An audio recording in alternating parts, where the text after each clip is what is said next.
नमस्कार, मैं चित्रंजन कुमार और आप देख रहे हैं सिटी न्यूज़।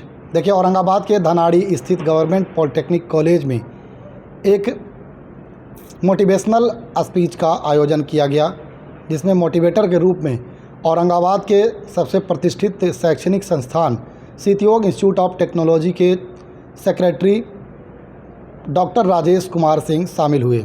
इस दौरान उन्होंने कई महत्वपूर्ण मोटिवेशनल स्पीच छात्र छात्राओं के बीच में रखा। उन्होंने जीवन जीने की सही तरीका के बारे में भी बताया। आइए क्या कुछ डॉक्टर राजेश कुमार सिंह, जो सिटी इंजीनियरिंग कॉलेज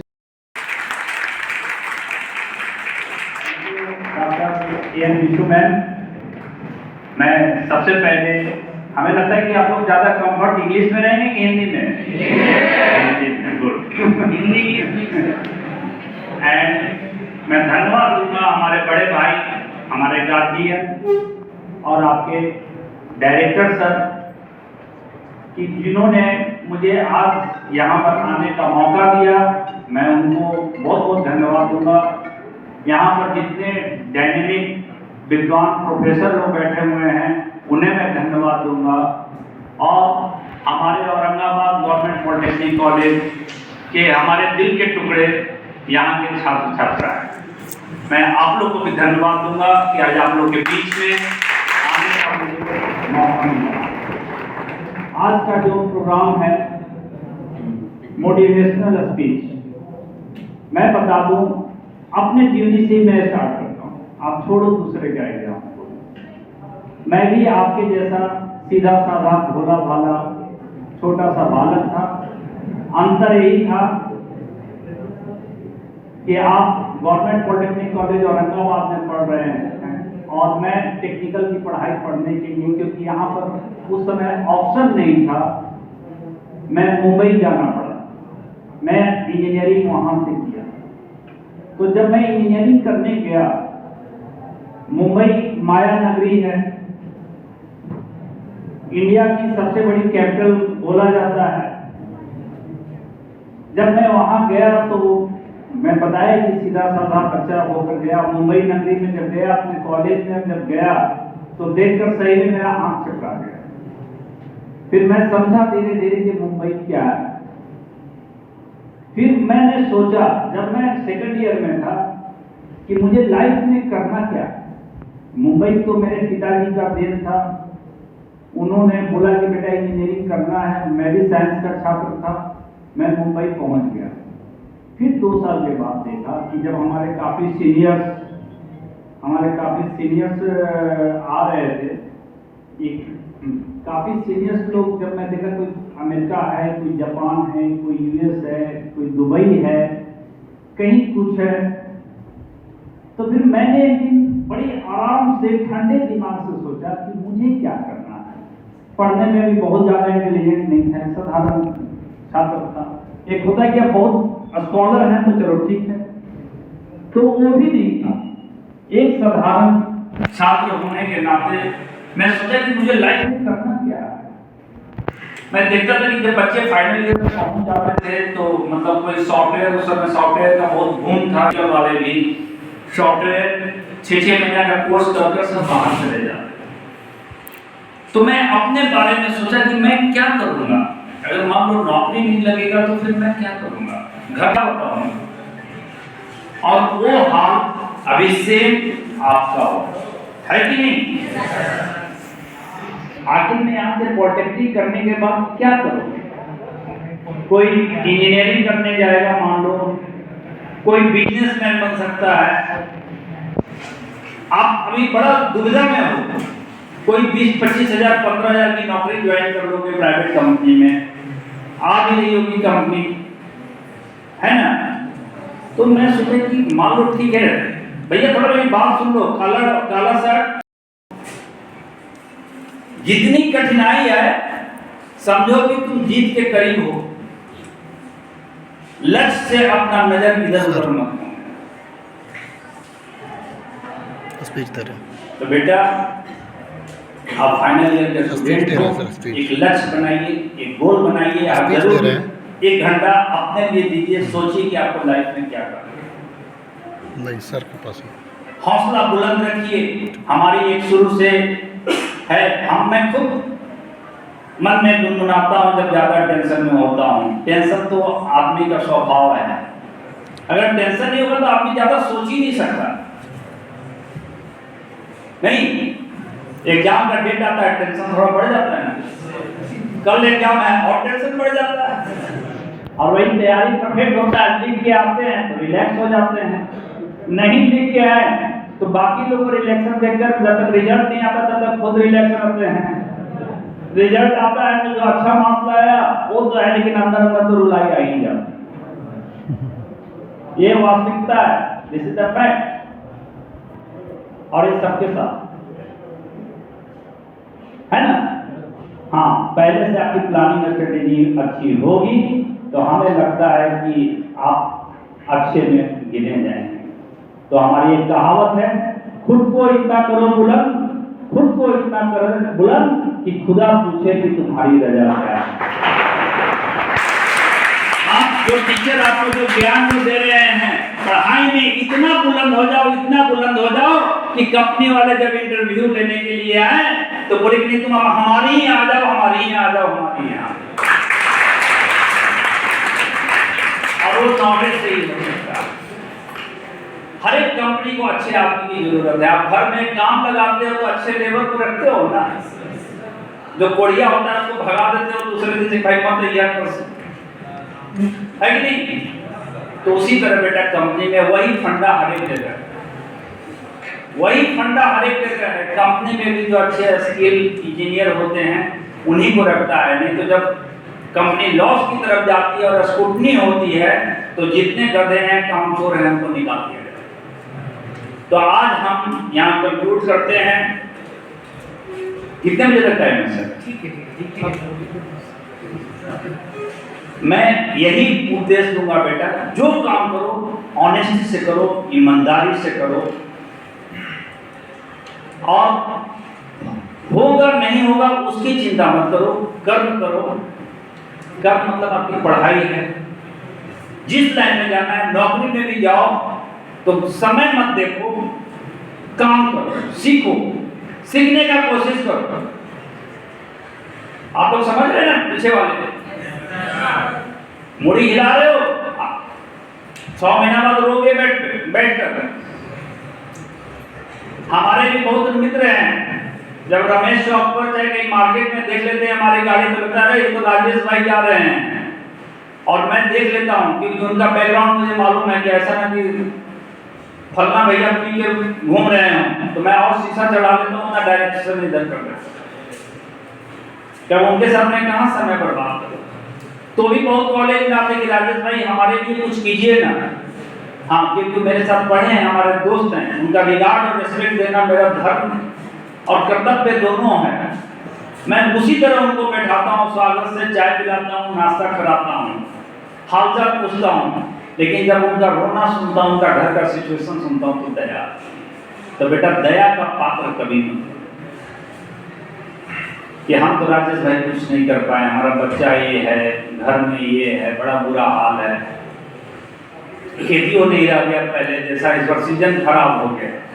दया का पात्र। एक तरफ अंदर से गुस्सा भी आता है कि उस समय तो क्लास का हीरो था, उस समय वो क्लास का हीरो थे और आज ये जीरो कैसे हो गया, समझे भैया। तो आज का हीरो हो सकते हो लेकिन अपने जिंदगी का जीरो मत होना, उस पर हमेशा ध्यान देना।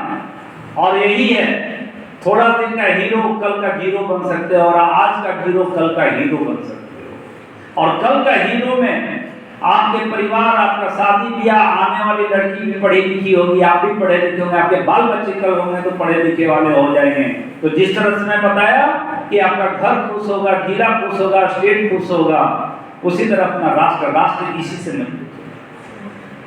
मैं दूसरे पॉइंट पर आता हूं। ये तो हो गया अपने लिए, सेल्फ आपको मोटिवेट होने की बहुत जरूरी है और बी पॉजिटिव। हम पास होंगे, अच्छे मार्क्स लाएंगे। मैडम बताई, मैडम ने काफी अच्छा रिसर्च की है और लॉट ऑफ थैंक्स मैम। और सब सही चीज बता रही थी। 2002 में 2000 में हमें रिलायंस में नौकरी लगी। 3,500 रुपया मुझे महीना उस समय मिलता था फर्स्ट जॉब। मैंने नौकरी ज्वाइन कर ली, तो मैं वहां बेटा सीखा। एक तो लाइफ में तुम लोग सोच लो कि कम बोलो ज्यादा समझो। ये मंत्र मैं दे रहा हूं, कम बोलो ज्यादा समझो। जो ज्यादा बोलता है वो समझ नहीं पाता, समझ नहीं। पॉजिटिव सोच, लाइफ में हमेशा पॉजिटिव। वो आमिर खान की पिक्चर देखे होंगे आप लोग, all is well, all is well. दुनिया अच्छा है, हमारे सर अच्छे हैं, हमारा फ्रेंड अच्छे हैं, हम बड़ी धनवान हैं कि हमारे माता पिता ऐसा मिले। कुछ तो मैंने पुण्य किया होगा कि ऐसा मेरे माता पिता मिले, हमारा ऐसा गांव मिला। वो चीज चेंजिंग करने की जरूरत है, वो चीज नहीं है। बिहारियों का सबसे बड़ी प्रॉब्लम है, हम जिस स्टेट में जाते हैं नौकरी करने वहीं के हो जाते हैं, हम अपना घर भूल जाते हैं। मैं जब थोड़ा समृद्ध हुआ, नौकरी किया, रिलायंस में कल्चर सीखा, कैसे होता है क्या होता। बेटा हम बहुत ऑनेस्टी से काम किया। लोग 8 घंटे की जॉब करते थे, मैं 12-14 घंटा काम करता था। हमें पैसा सैलरी उतना ही मिलता था 3,500, लेकिन मैं कंपनी में 12-14 घंटा बैठता था। इसलिए बैठता था सीखने। बैचलर था, घर पे जाकर सोना ही था, या गपास्टिंग करते फ्रेंड के साथ, या कहीं घूमते पार्क में बैठते। उससे अच्छा मैं सोचता था कि कंपनी में बैठे बॉसों के साथ कुछ सीखने को मिलेगा। उसका नतीजा हुआ कि हमारे अंदर कॉन्फिडेंस लेवल जगा। हमारी कॉन्फिडेंस लेवल, हमारे और जो कलीग थे, हमारे साथ जो इंजीनियर थे, उनसे ज्यादा मुझे नॉलेज होने लगा और मैं अपने बॉस के बहुत करीबी हो गया। कुछ भी काम होता था तो बॉस हमसे एडवाइस देता था और मैं भी दिन भर का सारा इंफॉर्मेशन लेकर रहता था जो शाम को दे देता था। तो अगर किसी का 500 रुपया का इंक्रीमेंट हो रहा है, किसी का 1000 रुपया इंक्रीमेंट हो रहा है, तो मुझे 4000 का इंक्रीमेंट हो रहा है। हाँ, जो कोड़िए थे, जो आलसी थे, वो जरूर बोलते थे कि देखो दिन भर चमचई करते रहता, अपना सैलरी बढ़वा दिया। वो निगेटिव बोलने वाले ही बोलते थे कि देखो दिन भर चापलूसी करते रहता है और अपनी सैलरी बढ़वा दिया। लेकिन वो दूसरा पहलू नहीं देखा कि वो 5 बजे घड़ी देखते रहता था 3:30 बजे से कि कब 5 बजे की मैं यहां से निकलूं, और मेरी तो ध्यान घड़ी की तरफ जाती ही नहीं।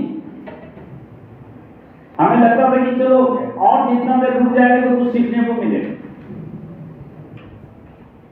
तो हमारी विजन स्ट्रांग हुआ, सेल्फ कॉन्फिडेंस हमारा बढ़ा, और मैं बड़े बड़े लोगों के साथ कहीं किसी भी कॉर्पोरेट कंपनी में शाम को ही सब इंपॉर्टेंट डिस्कशन होता था। वो चीज मुझे सीखने को मिला। तो बेटा ऑनेस्टी, ईमानदारी, अभी आपका जो फेज है, शायद उस समय मैं अपने साथ ऑनेस्टी नहीं किया होता, ईमानदारी नहीं किया होता, तो शायद मैं इस मुकाम पर आज नहीं पहुंचता।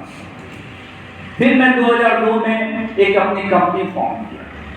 जब मैंने रिजिग्नेशन लेटर दिया रिलायंस कंपनी में, तो हमारे बॉस बहुत चिंतित हुए। अरे ये क्या कर रहे हो, सी क्यों रिजाइन मार रहे हो, कैसे कंपनी चलाओगे, क्या करोगे? मैं सब कुछ नहीं, बस चला दूंगा सर, आप लोग का आशीर्वाद चाहिए।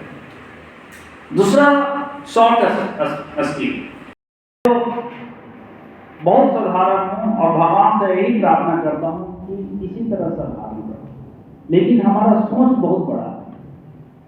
मैं खुद साधारण हूँ, लेकिन हमारी सोच बहुत बड़ा है।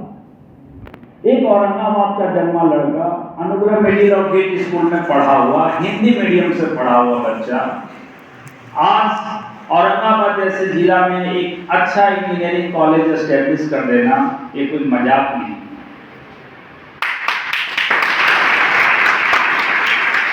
आज सीडीओ 950 लोग को रोजगार दिया है। 950 लोग का रोजी रोटी मुझसे नहीं चलता है, मेरे संस्था से चलता है। ये सीडीओ को क्रेडिट जाता है। तो मैं गिवर और टेकर, मैं देने वाला बना, लेने वाला नहीं बना। हमारे पास ऑप्शन थी, मैं बताया कि बड़ी दुविधा में थी। और हमारा बिहार में एक मेंटेलिटी है हमारे गार्जियन का, 15,000 का नौकरी करो, 20,000 का नौकरी करो, लेकिन नौकरी ये करो। ये मैं अपनी बात बता रहा हूँ, और मुझे नौकरी नहीं करनी।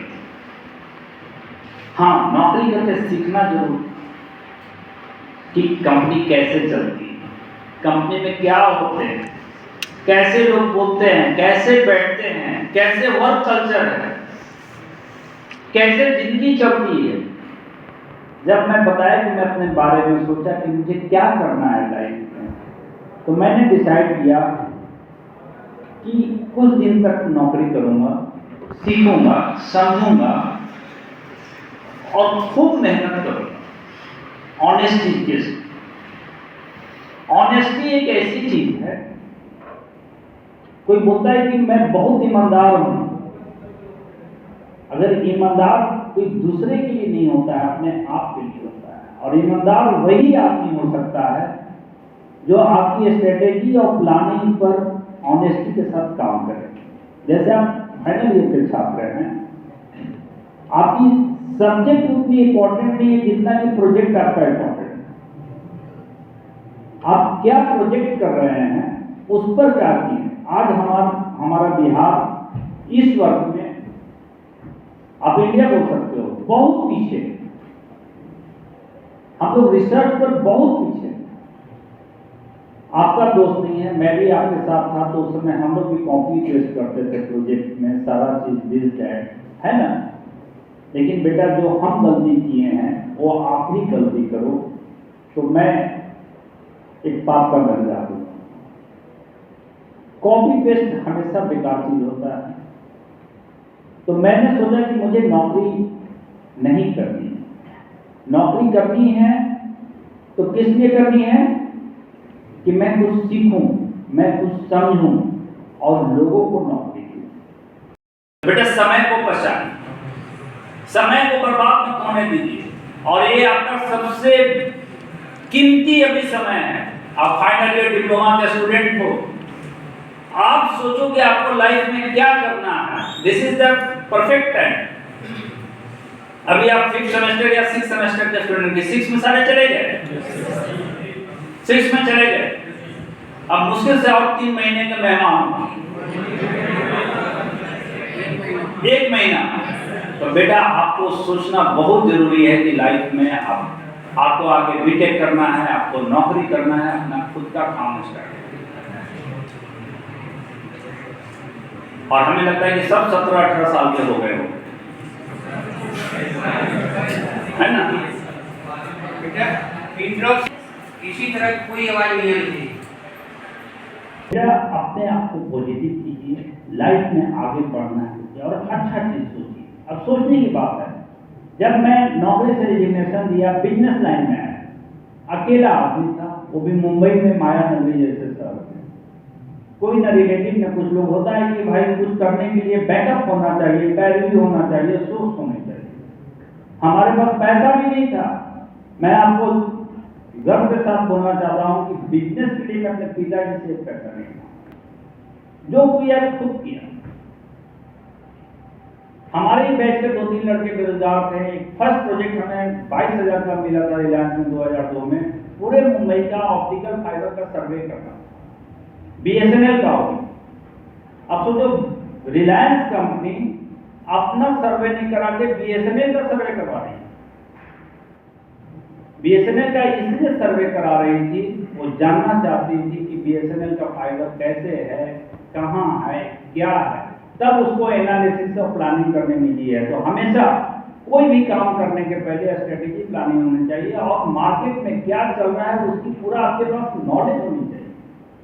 कोई मैकेनिकल हो, कोई सिविल हो, कोई इलेक्ट्रिकल हो, कोई कंप्यूटर साइंस हो, आपको अपने ब्रांच के बारे में मालूम होना चाहिए कि मार्केट में इस ब्रांच का क्या है माहौल, कहां मैं जा सकता हूं।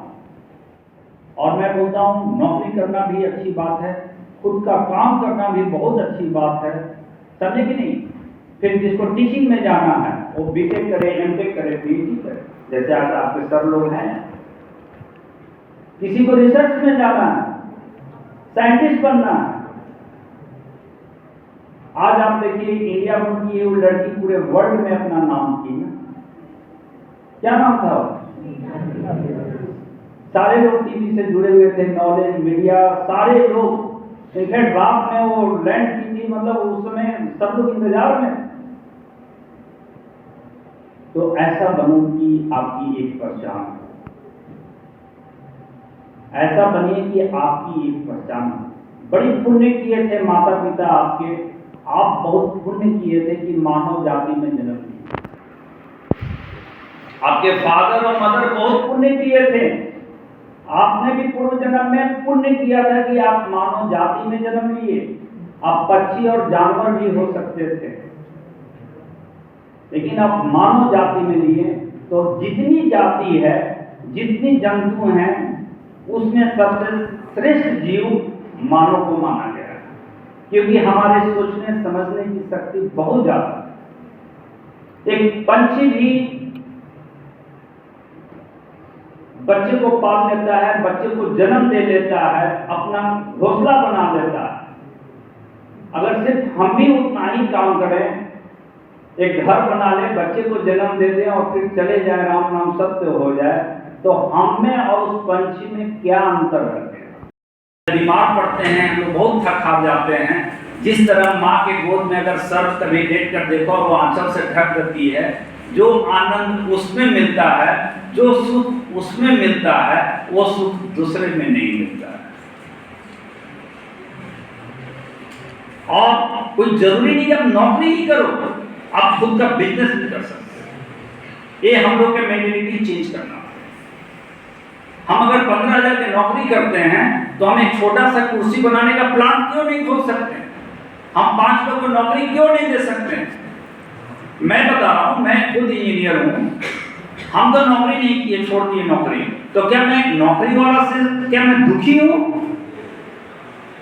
अरे मैं 700 लोगों को रोजगार दिया हूं, 700 लोगों का डायरेक्ट हमसे रोजी रोटी घर में चल रहा है, इनडायरेक्ट तो हजारों में।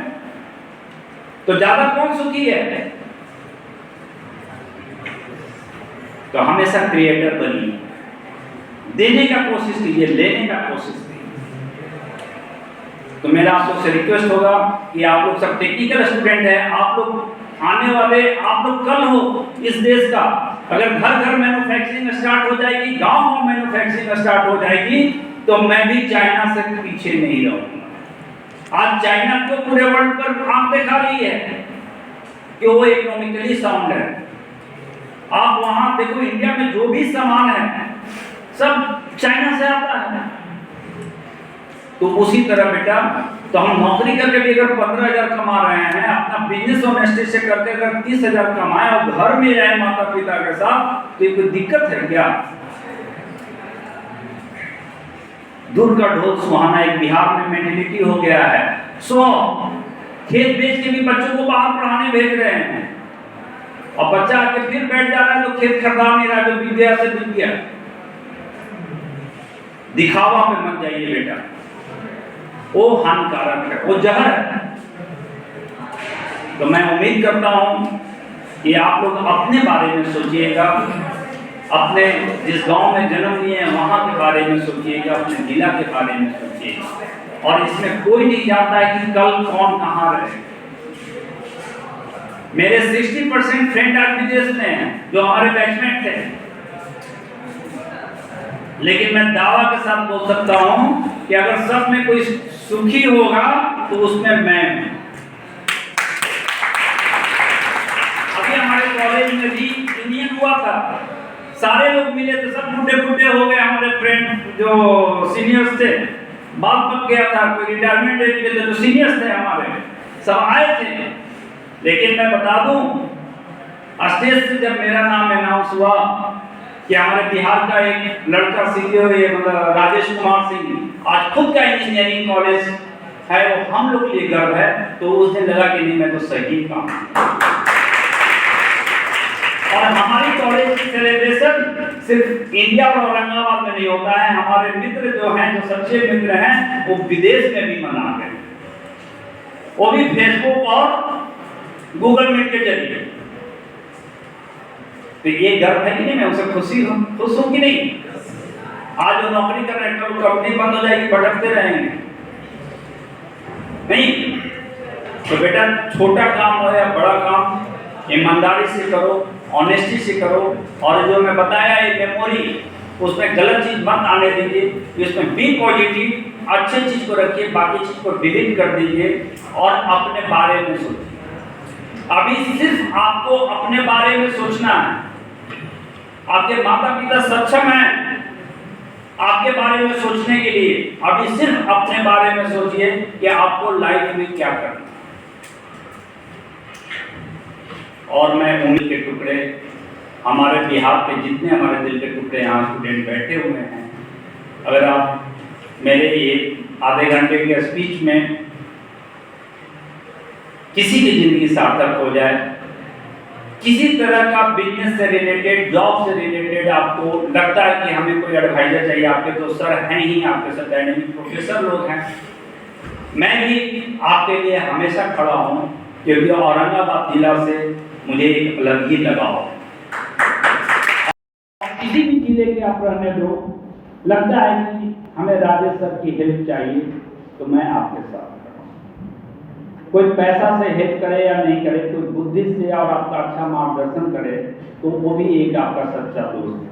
और आपसे भी उम्मीद करता हूं कि किसी को अच्छा एडवाइस दीजिए, आप भी दूसरे के लिए खड़े रहिए। जब आप दूसरे के लिए खड़े रहेंगे तो आपके लिए ऊपर वाला खड़ा रहेगा, है ना।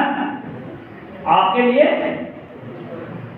एक और छोटा सा एग्जाम्पल देता हूं। जो बोला जाता है लक किस्मत, लक किस्मत क्या है? वो आपका कर्म का वो कैलकुलेशन है, आपके कर्म का वो कैलकुलेशन है। बोला जाता है कि 75% आपकी मेरिट और 15% लक। मैं मानता हूं। अब मैं एक छोटा सा एग्जाम्पल देता हूं। एक बार एक जन की गाड़ी खराब हो गई, वो अनुग्रह नारायण जाने वाले थे ट्रेन पकड़ने। आप लोग भी जानते होंगे नारायण बाबू यहाँ के बहुत बड़े इंजीनियर हैं और औरंगाबाद में मोस्टली बिल्डिंग का डिजाइन वही बनाते थे। उस समय वो उतने सुदृढ़ नहीं थे। 2 व्हीलर से अपने वाइफ और बच्चे को लेकर जा रहे थे अनुग्रह नारायण ट्रेन पकड़ा।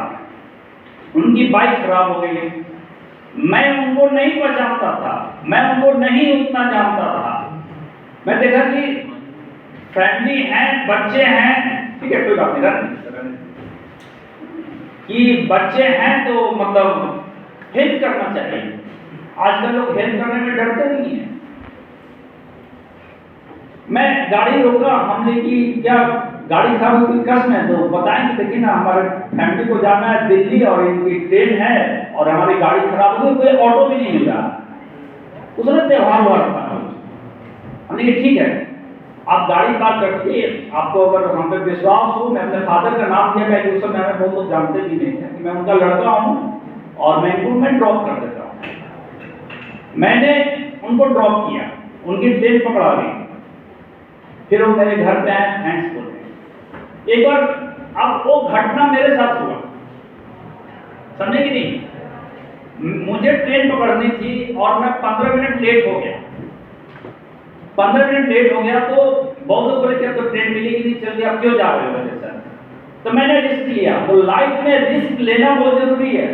उन्हें जब देखता हूँ और ऐसे भी तो निकला ही हूँ, जाता हूँ स्टेशन देख कर आता हूँ। मैंने रिस्क लिया, जबकि मेरे जो साथ में थे वो बार बार मना कर रहे, कहते यार ट्रेन चल रहा है, क्यों जा रहे हो वहाँ पर। नहीं मैं रिस्क लेता हूँ, एक बार देखता हूँ, ऐसे तो कुछ करूँगा नहीं। मैंने गया स्टेशन तो पता चला कि आधा घंटा ट्रेन लेट था और मुझे ट्रेन मिल गया। तो रिस्क लो नहीं। ये मैं अपना स्टोरी बता। और हो सकता है कि वो 15% हमारी जो किस्मत जो कैलकुलेशन में जुड़ा हुआ था, जो मैं उनको हेल्प किया नहीं। तो ये एटीट्यूड लाइए कि दूसरे को हेल्प करने का। बुद्धि कभी भी देने से घटता नहीं है, बढ़ता ही। हाँ, बिना मांगे बुद्धियों देना आजकल खतरनाक से खाली नहीं है ना। हाँ, लेकिन कोई मांगे और कोई बहुत ज्यादा गलत एक बार सजेशन दे दे, एक ही बात है ना। तो बेटा कर्म अच्छा कीजिए, वो आपका 15% लक में जरूर कन्वर्ट होगा किसी एग्जाम में। मैं अपने कॉलेज का बता रहा हूँ, पिछले बार की कहानी। यहाँ से भी शायद सिविल में अमीर में बैठे होंगे बच्चे, जाइएगा ना। हमारे कॉलेज से 32 लड़कियां सेलेक्ट हुई। जब मैं पता किया, हमारे लिए बड़ा सरप्राइज था कि 32 लड़कियां कैसे आ गई। तो मैं पता किया कि भाई कैसे आ गई, मतलब हमारे टीचर ने क्या ऐसे भी सब बच्चे थे जिसको कुछ नहीं लिखने आता था, उसका भी हो गया, तो वहाँ कट ऑफ कम हो गया था। तो जो खाली बच्चे अपीयर हो गए उनका भी देखो सरकारी नौकरी लग गया। किस्मत है ना जी। अगर अब अफसोस कौन कर रहा है, जो फार्म नहीं कर रहा, जो रिस्क नहीं लिया, वो आज बहुत अफसोस कर रहा है। अब जिंदगी में उनका कबूल नहीं होने वाला। अब सर्वे कराना था सरकार को, अब उन्हें चाहिए था कैंडिडेट, उन्होंने नौकरी निकाला अमीन का। और जो लड़कियां बैठी, लड़कों में तो नहीं, लड़कियां का कट ऑफ इधर से 0 कर दिया था कि क्या सबका हो गया, जो बैठा उसका हो गया। और आप सोचो अमीन की नौकरी 40-45 हज़ार से तो कम नहीं होगा, और सरकारी नौकरी हमारे यहाँ से 6 फैकल्टी एनआरसी में गए बीपीएससी के थ्रू, तो लगे रहे, चले गए। आज वो सब गैजेटेड ऑफिसर में बीपीएससी के थ्रू। तो बेटा लगे रहोगे, रिस्क लोगे, और कोई भी अटेम्प्ट, कोई भी चांस मत छोड़ो। जो चांस होता है उसको जरूर भरो। 15% अच्छा कर्म करोगे तो है ही, अब तो आपको 75% के लिए मेहनत करना है ना, नहीं 75 नहीं 85%, 85% है ना, 85% के लिए मेहनत करना है। मेहनत करो, भगवान तुम्हें सफलता जरूर दे। पढ़ाई किसी भी छात्र को कम से कम 7 से 8 घंटा नियमित पढ़ना ही चाहिए। मैं बता दूं, हम लोग एक एवरेज स्टूडेंट थे, मैं तो टीचर को परेशान करने के लिए मैं पढ़ता था। जो अच्छे टीचर थे, मालूम पड़ता था कि फलाना टीचर बहुत स्कॉलर है, दिस एंड दैट, नए नए आते थे, तो उनसे क्वेश्चन करने के लिए हम लोग रात भर पढ़ते थे। अरे पढ़ोगे तभी ना क्वेश्चन पूछोगे, पढ़वे नहीं करोगे तो कहां से कुछ पूछोगे।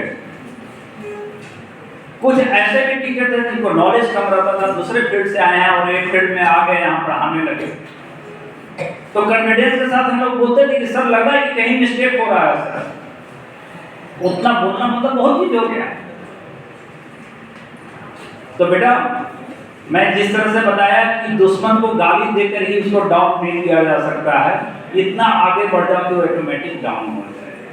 वो देखते ही रह जाएगा आंख फाड़ कर कि हम कहाँ रह गए, ये कहाँ चला गया।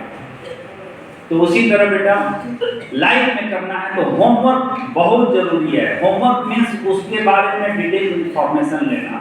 डिटेल इंफॉर्मेशन तभी आएगा आपके पास कि जब उसके ऊपर आप स्टडी कीजिए। और आप लोग बहुत लकी हो, हम लोग तो ढेबरी और ललटेन के जमाने के थे। 5 बजता था बेटा, शाम होता था, आपके प्रिंसिपल साहब को याद होगा, हम लोग ढेबरी और ललटेन और लैंप का बत्ती बराबर करते थे। भाइयों में ड्यूटी बना रहता था कि आज ये ललटेन और लैंप साफ करेगा, कल वो करेगा, परसों वो करेगा, और फिर पढ़ने बैठते थे। तो आज जैसा रूम और अच्छा नहीं था, उस समय कीड़े भी ललटेन में पड़ते थे, गर्मी में कीड़े भी बहुत आने लगते। तो बेटा जितनी कठिनाई होगी उतना ही आपके लिए अच्छा होगा। तो मैं उम्मीद करता हूं, मैं दूसरा चीज बता रहा था, एक तो नौकरी, उसके बाद हमारा बिहार आगे कैसे बढ़ेगा। हम जहां नौकरी करने जाते हैं वहीं के हो जाते हैं। मैंने मुंबई गया, वहां से पढ़ा, वहीं फ्लैट ले लिया, हमारे बाल बच्चे वहीं पढ़ने गए। फिर हमें फुर्सत नहीं मिला कि खाली छठ और होली और दशहरा अपने माता पिता से मिलने आ गए। माता पिता भी कल ऊपर चल गए, हमारी भी एज हो गया, तो गाँव हमारा छूट ही गया। तो आज बिहार नहीं बढ़ने का सबसे बड़ा कारण ये भी है, हम नेता को दोषी देते हैं, हम फलना को दोष देते हैं, लेकिन मैंने क्या किया। मैं उन ऑफिसरों से पूछना चाहता हूं जो आज किसी कंपनी में जीएम है, वाइस प्रेसिडेंट हैं, ठीक है, आपको कंपनी पैसा दे रही है, आप उस कंपनी के लिए काम कर रहे हैं, बहुत लगन से काम कर रहे हैं, बहुत मेहनत से काम कर रहे हैं, लेकिन आपकी जिस धरती पर जन्म हुआ है उसका भी तो ऋण कुछ अदा करो। आज आपके सर बिहार गवर्नमेंट में इतनी अच्छी प्राइवेट सेक्टर में जॉब कर रहे थे, इतने अच्छे दुनिया कर रही थी कि वाइफ बाहर में है, आज औरंगाबाद में क्यों आए कि मैं बिहार का सेवा कर सकूं। पैसा बहुत ज्यादा नहीं मिल रहा है वहां से। मैं एक कॉलेज में, इंजीनियरिंग कॉलेज में मुंबई में भी खोल सकता हूं, बिहार में क्यों खोला? अगर मुंबई में खोलता तो 70% वहां के लोकल लोग को नौकरी मिलता। आज औरंगाबाद में खोला तो 70% औरंगाबाद के लोग का रेवेन्यू स्टेट का जनरेट हो रहा है। 500 लोग को नौकरी यहां मिला हुआ है। तो इसी तरह स्टेट डेवलप करता है।